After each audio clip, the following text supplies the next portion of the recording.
Hey everybody, Stu Smith going live. If you guys have questions, send them and we can chat about it a little bit.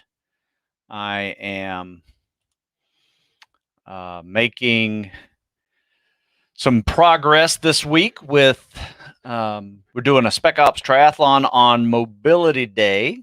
I'm sorry, on Monday.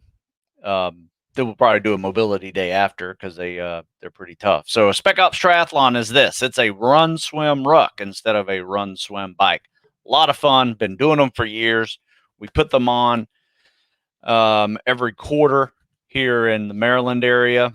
Usually get a big group of young men and women who are preparing for a variety of jobs within the military, some special ops, even some law enforcement guys come on out and have some fun with us too. So anyway, it's a lot of fun. We do those on doing the next one on Monday, so Labor Day. So shouldn't interfere too much with your weekend. It starts at 6 a.m. at Sandy Point State Park, and then we move over. Probably be done by probably by 9 o'clock, probably I would think. So it's a 4-mile run, 4-mile ruck on the sand, and a 1-mile swim with fins out in the Chesapeake Bay. So that's fun too. Let's see, what else have I done this week? Wrote a pretty good article this week on just fitting stuff into your day. You know, a lot of people have a hard time, especially when you're so busy, fitting fitness into your day. You know, it eventually has to become a habit. But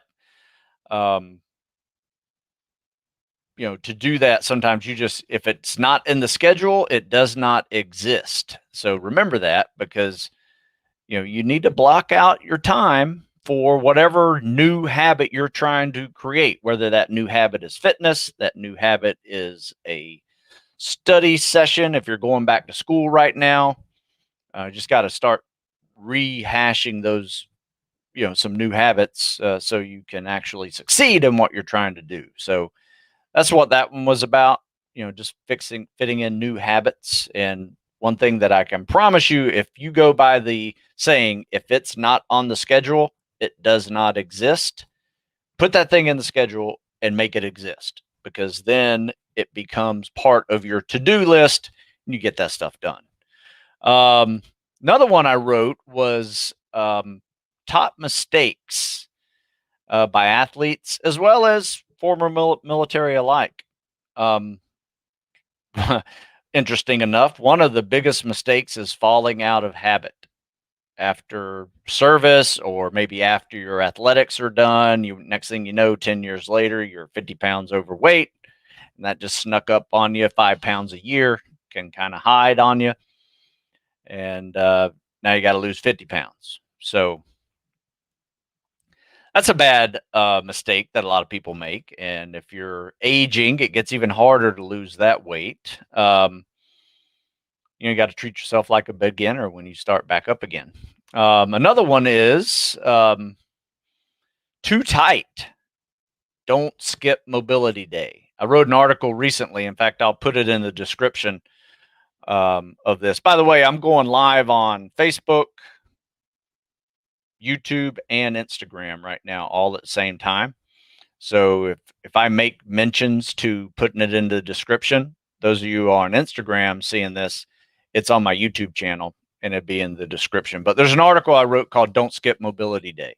Highly recommend getting that one, adding it to your life, because that once a week workout, I promise you, is life changing.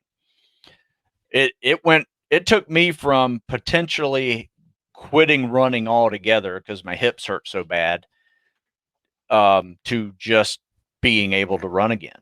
And I thought I would have to be going to an orthopedic surgeon and getting new hips, but it was really just me having to knock off a lot of scar tissue off my hips and just lack of mobility. And hips don't lie. Keep those things flexible as you age, especially. Oh, let's see. Ego lifting. There's another big mistake. if you spend time in the weight room, you know what I mean. 1 RMs, 1 rep max. Everybody wants a bigger 1 rep max, and sometimes you can hurt yourself with a big 1 rep max because it can lead to pain, injury, surgeries if you really mess things up. But if you're a tactical athlete, you need to be strong, so you need to get in the weight room, but you don't need to overdo it and try to be a world-class power lifter either. Eating like you're still 20 years old. There's a big one for us, those of us who are over 30, 40, over 50, is we build some pretty decent habits of being a hard gainer by just pounding out some food. Somebody just asked, what's my take on carbs? Yeah, eat them. Don't stay away from them. I eat them. It's a macronutrient. Carbs, proteins, fats. Eat them all. But don't overdo it on any of them. But yeah, eating like you're still a 20-year-old kid. When you were a hard gainer, now after 30, you're an easy gainer and a hard loser. That's reality. You got to learn how to eat again. A little portion control can go a long way. And finally, one of the biggest one is weather. Right now, we're pretty hot times in most of the United States, especially the southern world of the United States. Hot and humid, arid and hot. You can become a heat casualty real quick if you don't plan properly with hydrating before, carrying water, carrying electrolytes. All of those things are critical to not only your performance, but also potentially your life, because all it takes is, lack of water. Next thing you know, you're cramping up and you can't move, you can't get to water, and then you have heat stroke or heat exhaustion, and now you're really a mess. It can get really bad. So anyway, that's what I was talking about all week. Seemed to be pretty big topics on this end of the internet. You guys were asking a lot of good questions this week, which spurred a lot of those answers. So I appreciate it. Let's take some questions here. I got one from Matthew over here on YouTube. Anything to get rid of shin splints? Yes, I wrote a couple articles on shin splints. You should Google it.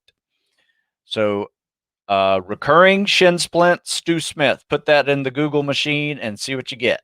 That's a good one. And then I wrote another one with a doctor of physical therapy that's really good too. In fact, I may even put that one in here for you.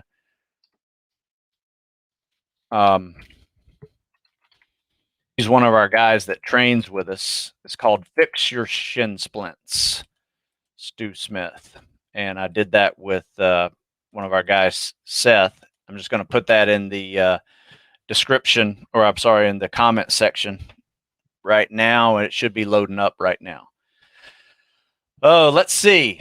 Morning. Yeah, so you need to read those. Currently doing 12 weeks to buds on days with only a timed run. Would you recommend adding any mobility? Yes, absolutely. Just because I don't say stretch or mobility or whatever doesn't mean you don't need to do it. I would do it every day. In fact, I actually take one whole day now and make it a mobility day and swim. I'll go swimming too. But after every workout, I do what I call a mini mobility day. And in older books, I don't have them in there, but my newer books do, like these: increased strength, crush PST, calisthenics, and cardio. All of those have the little thing I call a mini mobility day, which is you just 5 minutes of cardio, non-impact, so bike or elliptical, 5 minutes of stretching and foam rolling, and you do that 2 times. So that's 20 minutes, and that is a cool down activity that will really help you, one, come off a hard workout, but also get into some flexibility, mobility issues that most people neglect, especially at the end of a workout. Let's see. Starting your 3-to-1 peer program this week. Next week. What can go wrong? Which mistakes to avoid? Good question. The way this works is it's set up, and I'll put a link to it in the description, but it's a 3-week strength program followed by a 1-week calisthenics and cardio week, focusing on PST, pass test type events. So run, swim, pull up, push up, sit ups. Not a high amount of volume of running, just fast, right? So it's really kind of to help you to focus on. Originally, it was created to maintain a better PST during a cycle when we're not really focusing on the PST, but it actually had a better effect than that for most of the guys. When I say most, I mean like 75, 80% most. Everybody was scoring better on the PST, not only on the strength exercises like the calisthenics, but pull-ups, and they had a few PRs on the run, which is unheard of in a winter lift cycle for me. We can maintain our runs, but to get better during a winter lift cycle was something that I had only experienced through block periodization. And that's what that is. It's a 3-to-1 block periodization program. Trying to think if we did anything wrong. The only thing that I screwed up personally during that cycle was I was working on grip really hard, and I think I did some grip exercises, and my forearms were like Popeye.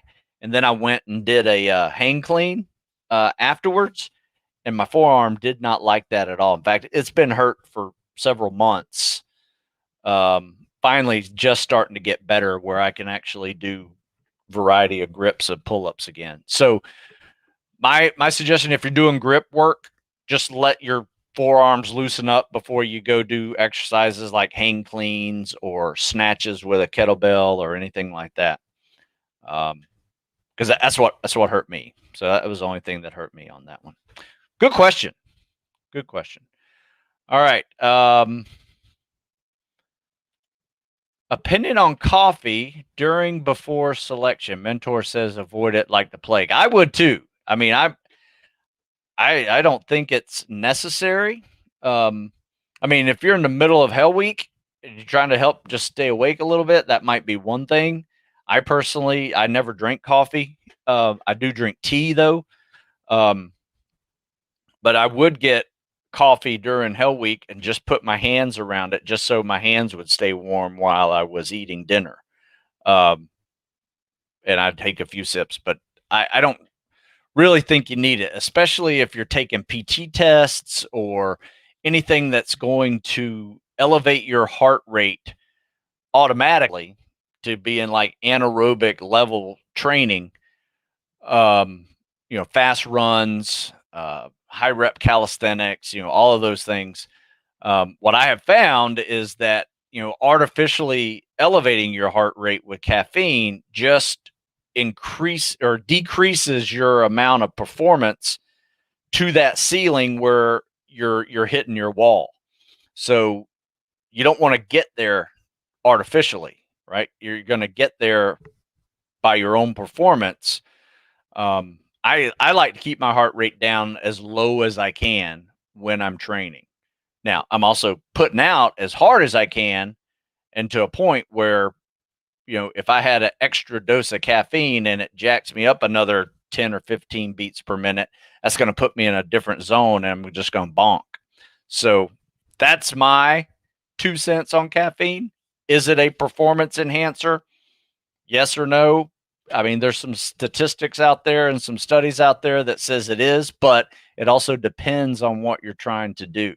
Me sitting at my desk typing for hours, caffeine can definitely help me do that. If I am trying to run fast and try to get a timed run or a PR or something like that, it does not help me. So that's my opinion on that one. Let's see. How do you recommend training with a calf strain if running hurts and you're feeling good? When you're feeling good, you re-injure. You re-injure it again. You know what? You got to be careful with that one because, I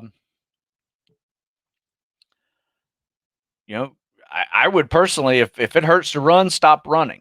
If it hurts to walk, don't run. If it hurts doing nothing, go to a doctor. That is my rule with any leg pain that involves running, no matter what it is. So I would hop on a bike or swim or some other non-impact cardio, so you at least get some cardio activity without the pain of impact of whatever that is. You may not be able to do elliptical because that will stretch your calf a little bit, in some of those strides. So I would probably stick to swimming, and maybe biking.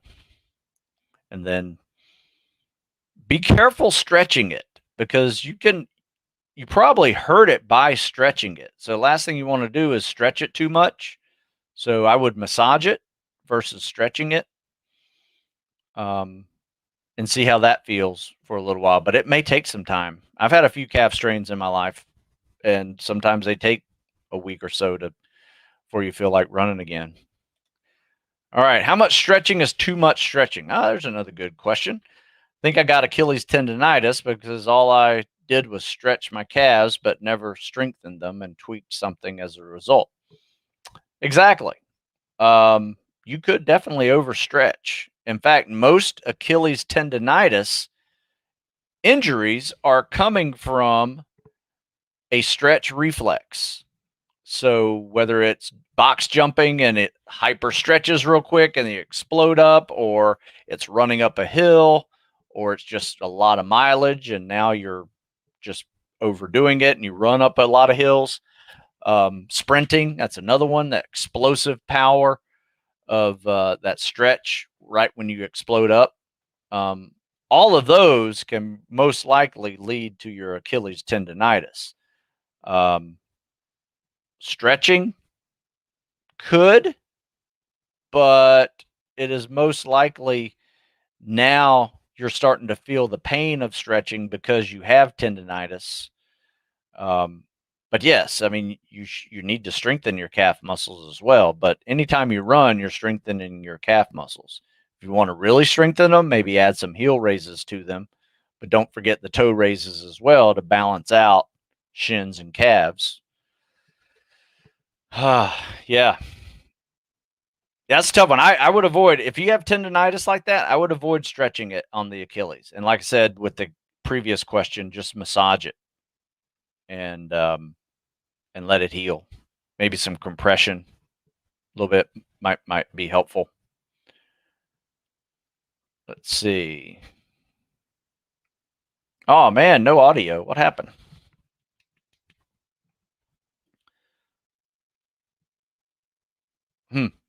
That's weird. Now I have audio. So sorry about that. Not sure what happened on my end. Looks like everything's working on my end here. In fact, I'll just do a quick little test here. Test. Yep, audio's working.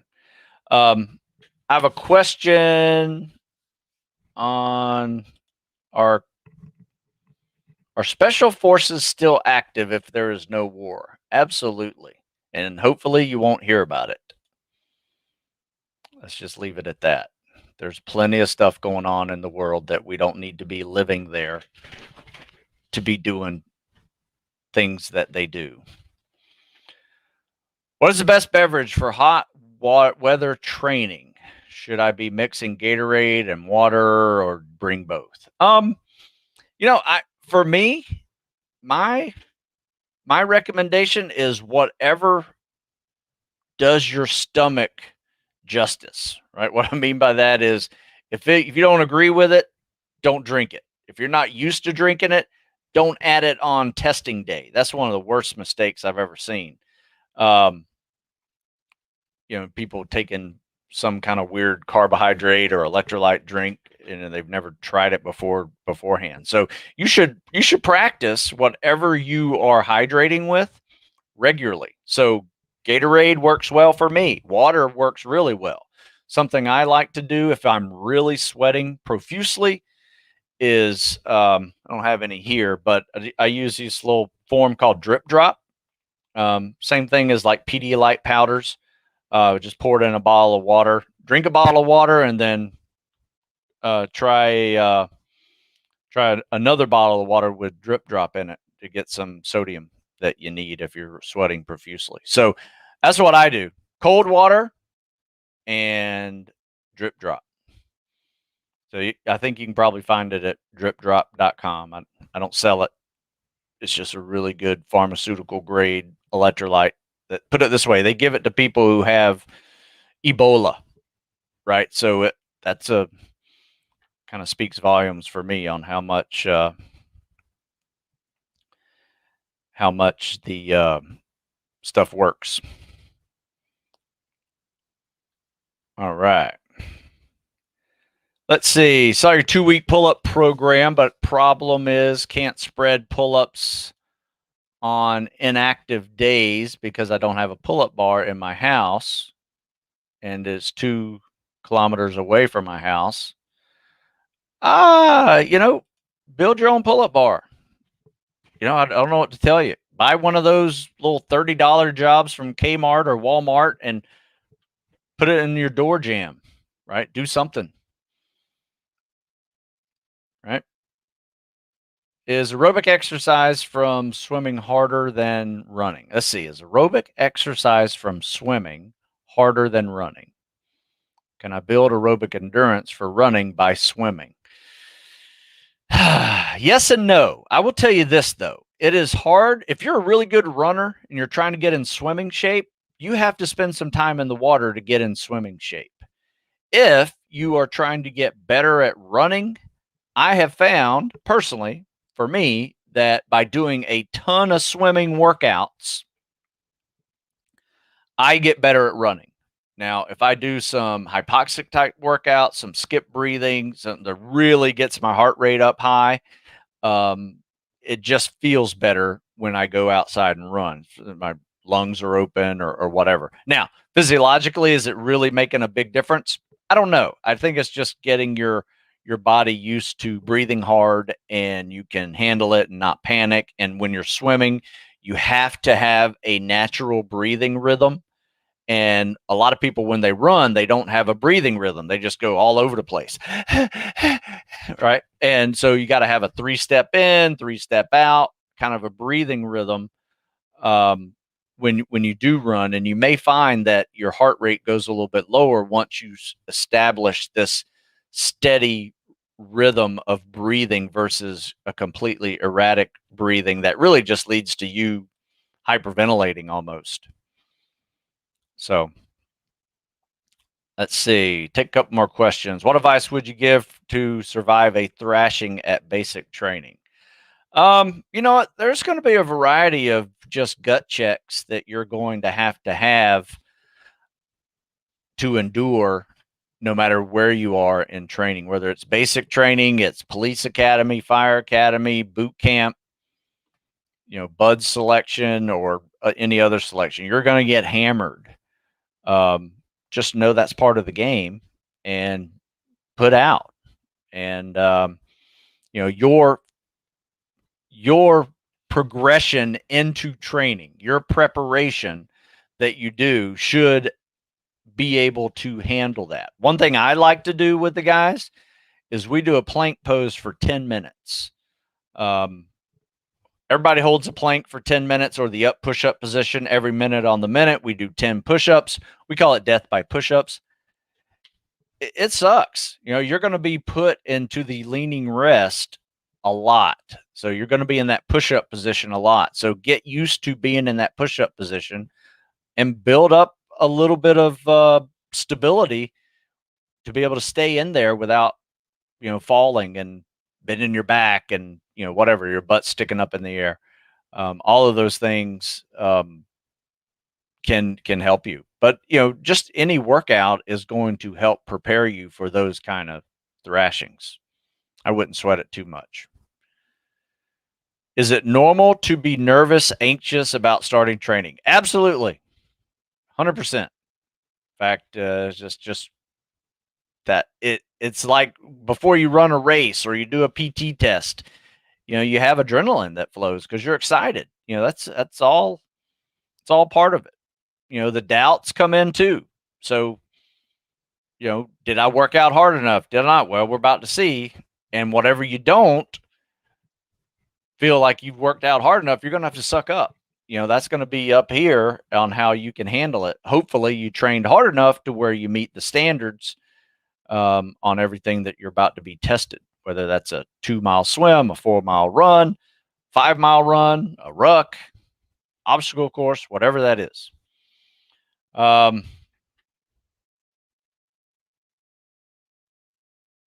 Let's see. Couple questions here. Looking at some more distance on my scissor kick.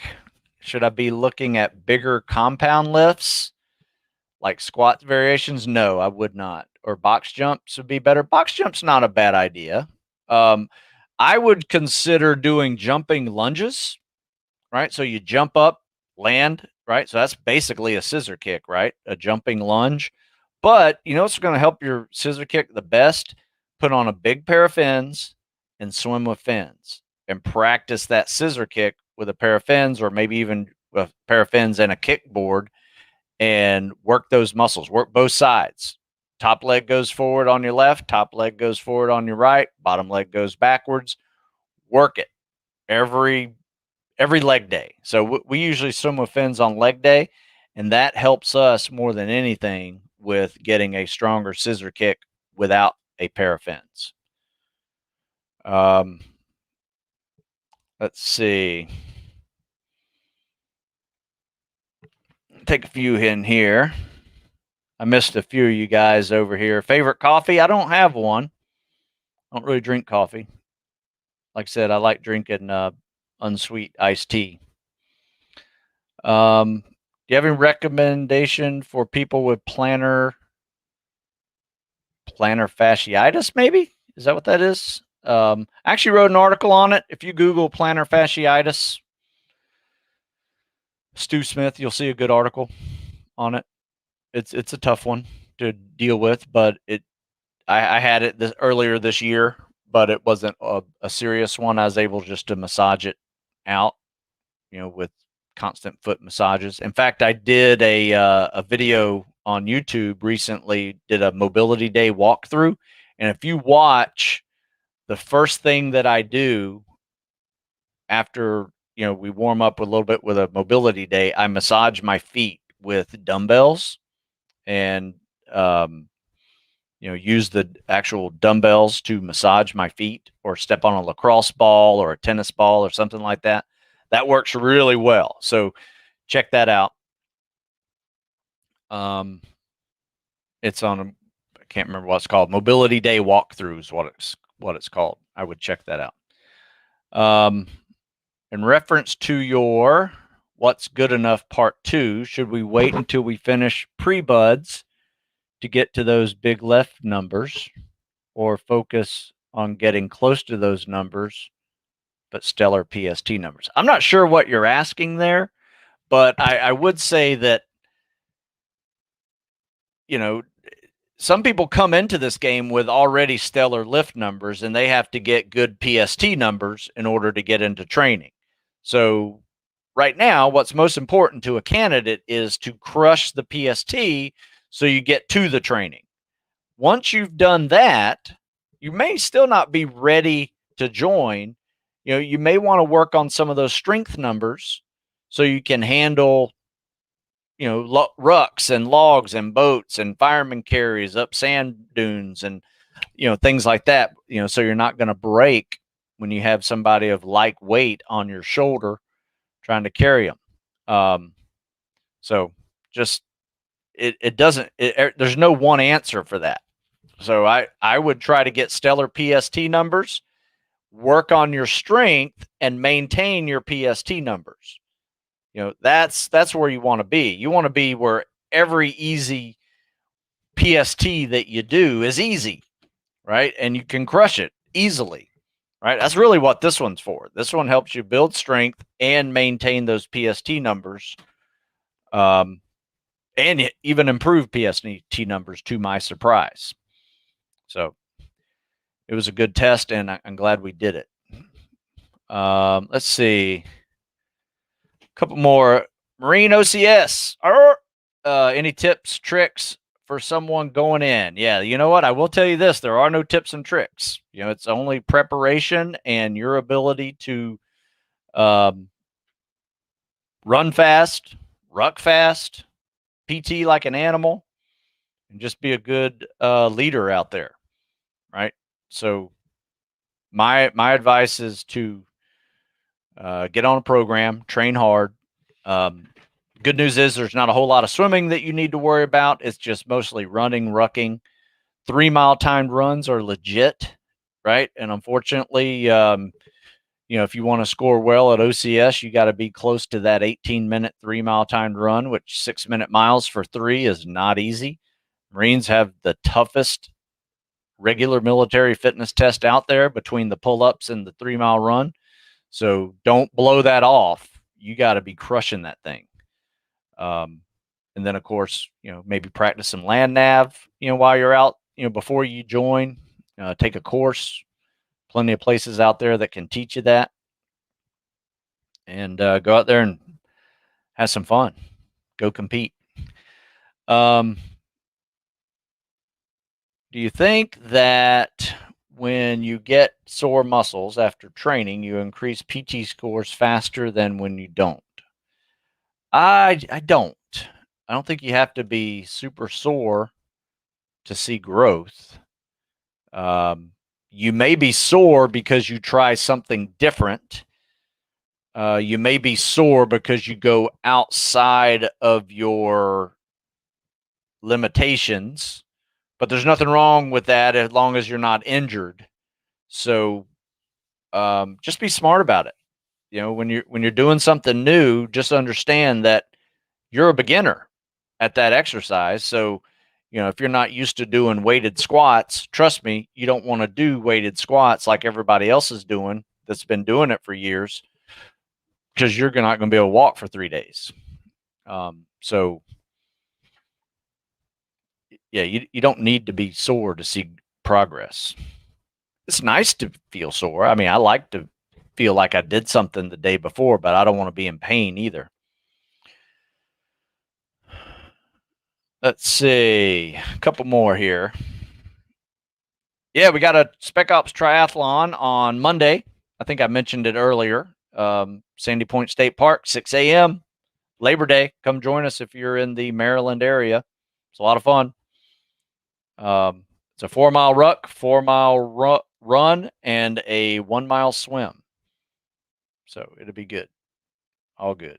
Let's see. I think I missed some earlier questions on Instagram over here. Maybe I didn't. If I did miss any of your questions, I apologize. Just DM me if I missed them. Here's a good one. How to keep from breaking water surface when swimming with fins and staying below the surface when gliding. Yeah, you know what? A lot of people break the surface with their kick with fins because they do it the same way they do it without fins. When you're swimming with fins, you want to stay on your side the whole time. So you're kicking this way, right? You're not kicking this way on your belly. So kick on your side and stay on your side. Whenever you're swimming, when you're swimming without fins, a lot of times you'll do that side kick and you kind of rotate a little bit so you get underwater and hold the glide. Don't roll all the way over. Maybe roll over just a little bit without fins. But with parascuba fins, you're definitely going to want to stay on your side the whole time. With fins, you got a big unit of propulsion behind you, so use them. Good scissor kicks, little flutter kicks in between. You can be underwater for a little bit, but chances are, because you're on your side, you're going to have something skimming the surface. That's okay. Just make sure you're on your side when you kick. That's probably going to fix most of your problems. Hey, is the 50-meter swim a weekly event? No, you do it one time. And my recommendation is to just work on technique of doing it efficiently. Where people screw that up is they're just cranking out the strokes. Next thing you know, you've done 12, 15 strokes to get across the pool. Where if you just glide, you can actually get across the pool in about 4 strokes, maybe 5, right? That's a lot less oxygen you're using and muscles that you're tiring by doing that. And let me tell you, a lot of people worry about that test. As long as you can practice the 25 and be efficient at it, maybe practice it with a jump in and a front flip and then do it, you're going to be fine. Don't do too much of that, and don't ever do it alone, because unfortunately people die every year practicing that test by themselves or breath holds by themselves. And here's the strange thing. Almost no one fails that test at SEAL training, right? Not sure what it is that day. Everybody passes it, right? And it's just one of those things that it's not worth practicing so much that you waste a lot of time when you could just be swimming laps and probably be better off swimming with fins anyway. Yeah, but freestyle workouts, a lot of over-unders are really good. I have this article I wrote for the Air Force 50-50 workout. It's really good. It kind of helps you prepare for those over-under tests that they have, where you swim underwater over there and you come back, swimming freestyle, coming back, trying to catch your breath while you're swimming freestyle. It's a really good test. You got to go on every minute and a half. Yeah, I think it's every minute and a half.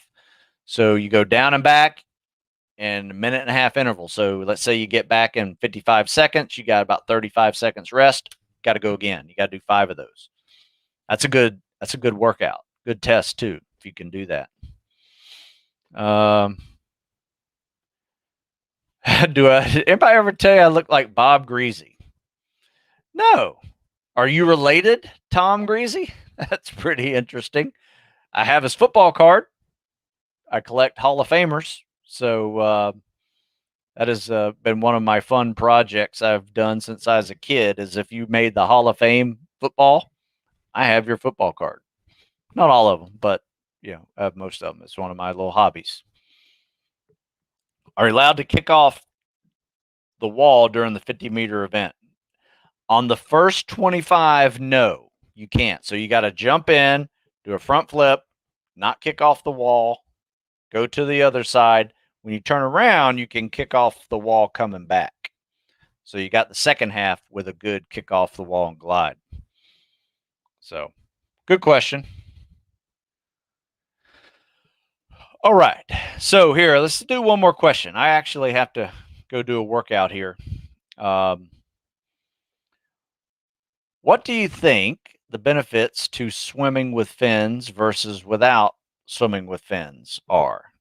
Came off of Ironman training, swimming without fins, and did your summer cycle. However, haven't been using fins in my limited pool. Well, if you're preparing for SEAL training, 99% of your swims at Buds will be with a pair of fins on. So you need to practice swimming with fins on. Period. Right? And you're going to swim 2 miles every week with a pair of fins on in the ocean. That will build up to third phase. You're going to swim a 6-mile swim with fins. Takes you about 3.5 hours or so. So you got to get used to swimming with fins, period. What we do is we tend to swim with fins on leg day, and it's a great way to top off your leg day. So that's how we do it.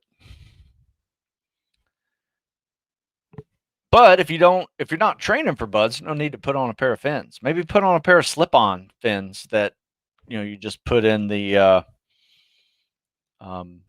just slip on your feet, go to town. Let's see. Jaworski. Got another famous quarterback last name calling in over here on YouTube. Been doing your weekly program that you send through the email for the past year. Should I continue to do that before going to boot camp and buds, or should I switch to one of your books? It doesn't really matter. You know, it kind of depends. Why don't you email me your current scores? And then we can assess, you know, where your strength numbers are and just see where you are, right? And see what's going on. I mean, if you're leaving here in the next 4 months, we're going to be starting on a fall winter lift cycle again. So if that fits your needs, then yeah, I would probably do that. But if you need to focus more on calisthenics and cardio, I would probably focus on more calisthenics and cardio. But it really kind of depends on each individual on where those strengths and weaknesses are. So assess yourself. I wrote an article recently. In fact, I forgot all about this one. This is one of my best articles this week. It was called Tactical Fitness. Are you assessing or just guessing? Right? So if you just think you need to lift weights because you like to lift weights, you might just be guessing. You may not need to lift weights. If you think you need to run more and swim more, you may not need to. Right? If you think you don't need to lift weights, you might be wrong. Right? So you won't know unless you assess yourself. And in this article, if you go to stewsmithfitness.com and click the articles section, it's the latest article up there. And that's a good one. I'm going to close on that one because that is a really good one. I want you guys to read because it has everything in there that you need to prepare for no matter what you are preparing for, right? And it's all about you being honest with yourself and assessing, I have a strength, I have a weakness. I don't really need to focus on this strength right now, but I'd like to maintain it. But there's this weakness right here that is the big elephant in the room, and I need to work on that pretty badly because it will be exposed in your first week of training if you didn't spend any time focusing on it. So good questions today. I appreciate your time, everybody. For sticking around, if you guys go to stewsmithfitness.com, there's a compete 20 code that'll save you 20% on whatever you're considering buying. So compete 20 will save you 20%. So hope that's a little gift I can give you guys. Thanks for sticking around, asking great questions. Your questions actually do give me ideas to write about, and I appreciate that. But if I missed your question by any chance, just DM me or leave it in the comment section, and I promise, or email me, stew@stewsmith.com, and I will answer it personally. All right. So until then, you guys take it easy. Have a good one.